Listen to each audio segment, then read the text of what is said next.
इमाम शाफी रहमतुल्लाह अलैह फरमाते हैं, जब लोग तुम्हें तकलीफ में अकेला छोड़ दें तो समझ लेना कि अल्लाह तुम्हारा काम खुद अपने जिम्मे लेना चाहता है।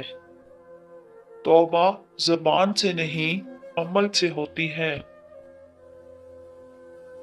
जब रिज्क में तंगी महसूस हो तो गौर कर लिया करो कि माँ बाप के लिए दुआ करना तो नहीं छोड़ दी। मौत के होते हुए इंसान में इतनी अक्कड़ है, जरा सोचें अगर मौत ना होती तो कितने गरूर से भरी हुई होती दुनिया ये। रसूल अल्लाह सल्लल्लाहु अलैहि वसल्लम ने इरशाद फरमाया, नेक शख्स बुरी मौत से नहीं मरता। दरख्त ने एक शख्स से कहा, मेरी आदत अपना लो, जिंदगी में कामयाब रहोगे। जब कोई मुझे पत्थर मारता है, मैं बदले में उसे फल देता हूँ। इबादत करते हो मगर लोगों को नाखुश और तकलीफ देते हो। सदका करते हो मगर एहसान जतलाते हो। अपनी नेकियां ऐसी थैली में जमा ना करो जिसमें सुराख हो।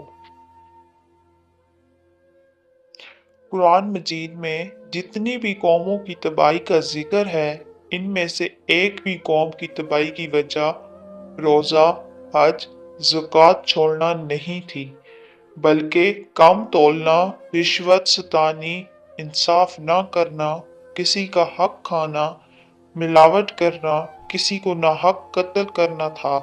अगर सादा अल्फाज में कहूँ तो मुआमला हकूक अल इबाद का था। 4 खतरनाक कत्ल। नंबर 1, ज्यादा सोचने से खुशियों का कत्ल होता है। नंबर 2, खौफ की वजह से हौसले का कत्ल होता है। नंबर 3, झूठ की वजह से एतमाद का कत्ल होता है। नंबर 4, शक करने से रिश्तों का कत्ल होता है। जब इंसान नाराजगी खत्म करने में पहल करता है तो उसका मतलब ये नहीं वो गलत था, बल्कि उसका मतलब ये है कि उसे अना से ज्यादा रिश्ते अजीज हैं।